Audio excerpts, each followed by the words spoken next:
about DC motors and DC generators. These two is the combination of the machine. So the machine is the combination of motor and generator. So the machine is a electromechanical device. Machine is a machine which converts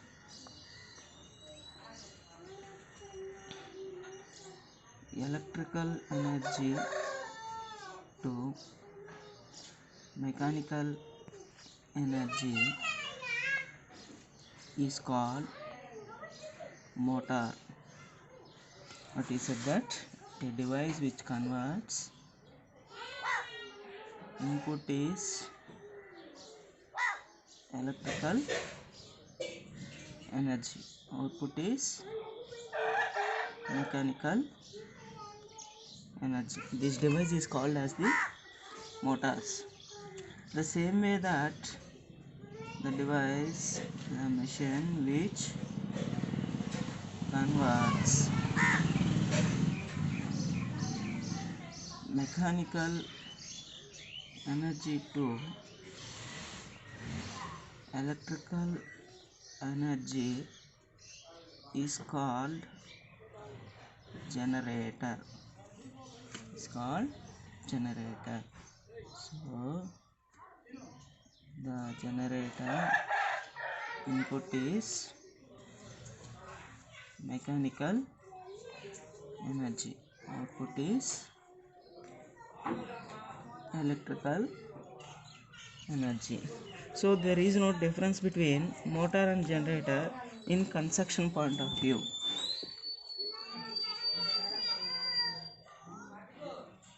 In construction point of view, there is no difference. There is no difference between motor and generator. So in this class we studied what is the motor, what is the generator. So the motor is a device which converts electrical energy to mechanical energy. The generator is a device which converts mechanical energy to electrical energy. So these two are operated with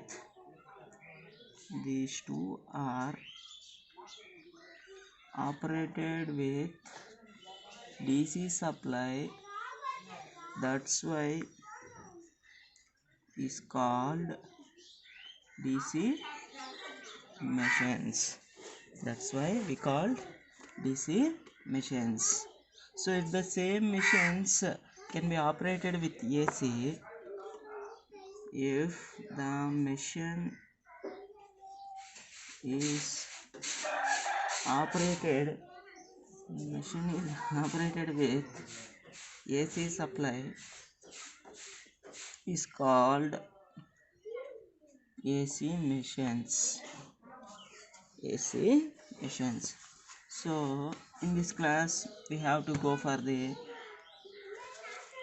DC generators.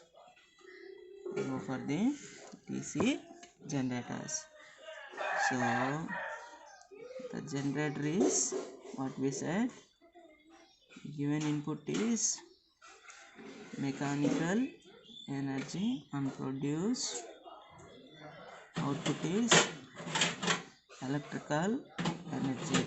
The mechanical energy is given by fuel or diesel engine or prime movers. So here produced the supply is DC supply. That's why we called this is a DC generator. So next, working principle of DC generator. Working principle of DC generator. Here we required main requirements of Main requirements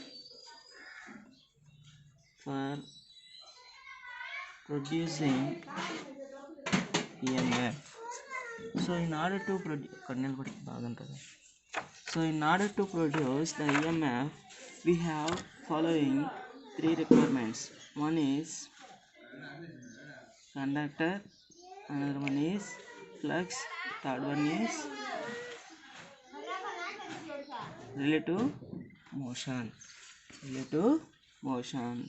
So these three are the requirement for the production of the EMFs. In EMFs also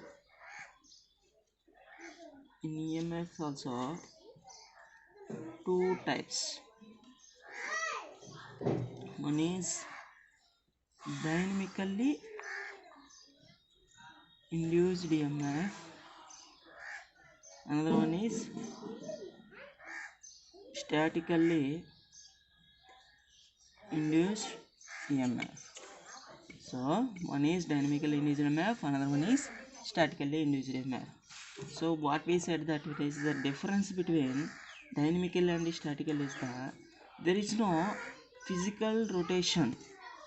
What is said that there is no physical rotation in statically. There is a physical rotation in dynamically. So we can clearly see that one, what is the dynamically, what is the statically. The working principle of the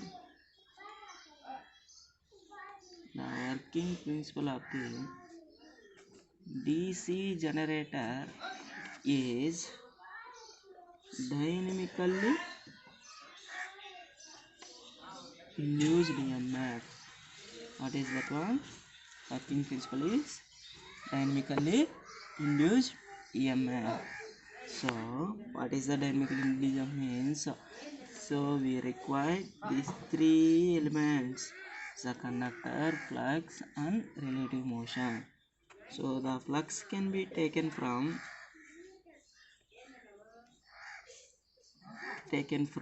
magnets. It can be taken from magnets. So I am consider one magnets, that is North Pole, another one is South Pole. What is the flux? So flux is the imaginary lines that can travel from North Pole to South Pole. Some of the lines that are travels from North Pole to South Pole. So these are the imaginary lines. That lines travels from north to south. That's why we give direction north to south. So after that we can consider conductor. The conductor is the can taken from copper wire or aluminum wire. So here I am considering conductor.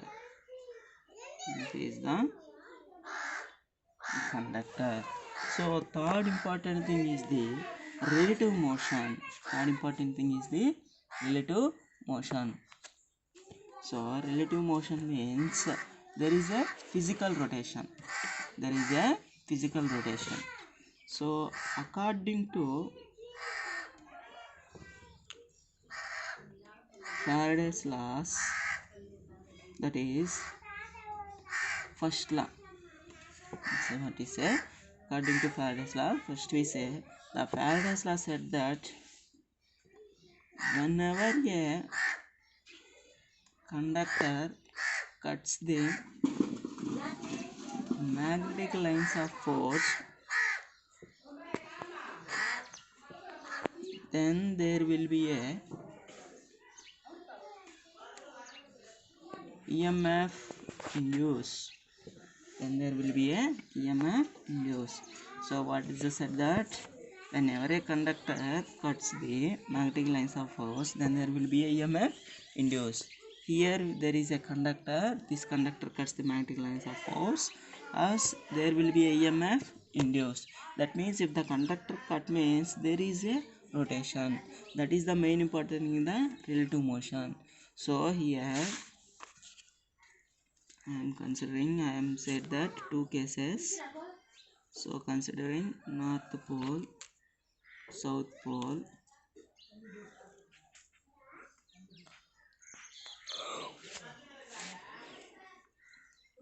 So these are the imaginary lines that travels from north to south. Similar cases.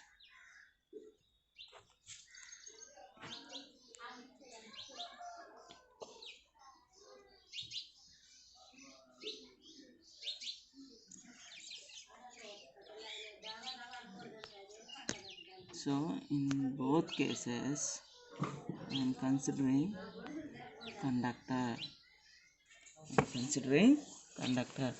One case, I am moving the conductor parallel to the flux lines. I am moving the conductor parallel to the flux lines.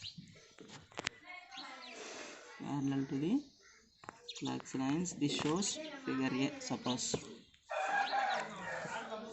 in figure A, what we shows, the conductor we can move. Parallel to the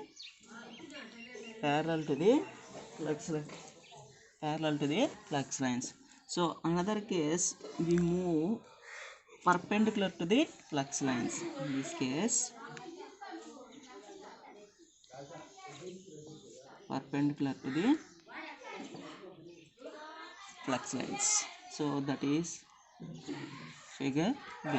So what we said, that whenever a conductor cuts the magnetic lines of force, there will be a EMF induced. That means when the conductor cuts the magnetic lines of force, so then there is a EMF induced. So in figure A, we can show the conductor is parallel to the flux lines. So there is no cutting of the flux. There is no cutting of the flux. Cutting of flux is 0. Then the EMF induced is 0.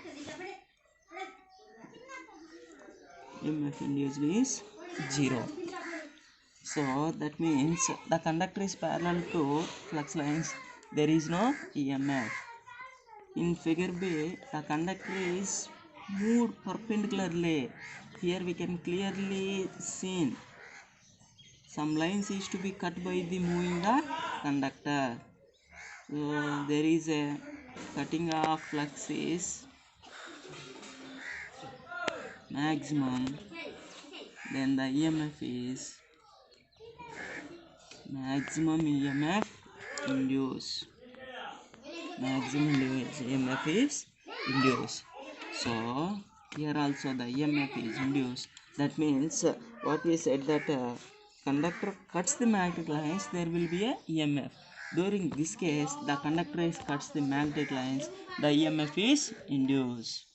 The similar way, not only conductor rotating, flux also rotating. That means magnetic fields also rotating if the EMF is induced. Not only conductor rotating, the magnetic field also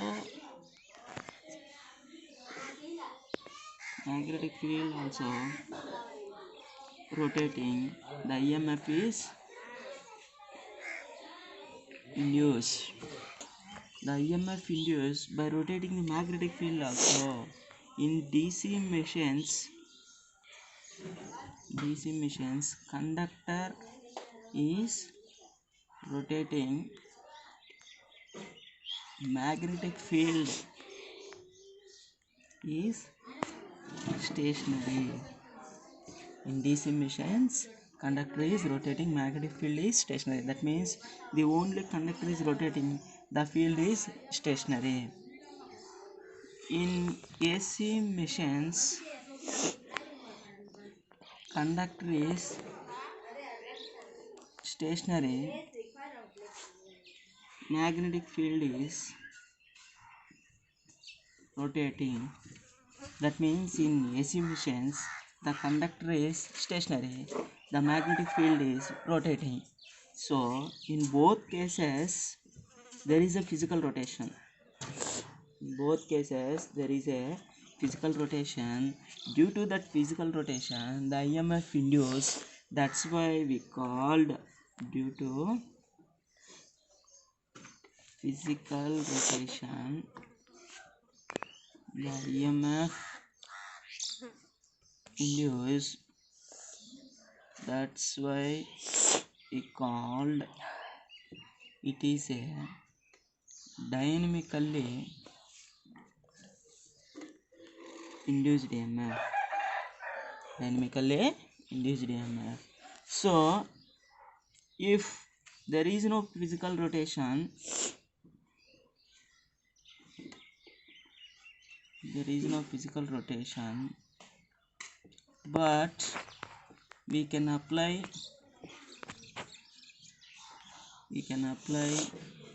alternating flux. The EMF is induced. The EMF induced. This is called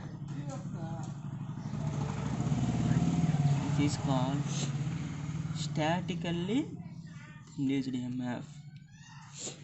Statically induced EMF. So this induced EMF is used in transformers, where we can use transformers. So in this case there is not magnetic field rotating, not conductor rotating, we can apply only alternating flux. So this is the working principle of dynamically induced EMF and statically induced EMF. So in DC generators we can use dynamically induced EMF. So thank you for watching. So if any have doubts, please ask. So next class we discuss about the types of generators and the construction of generators and some problems. So thank you for watching.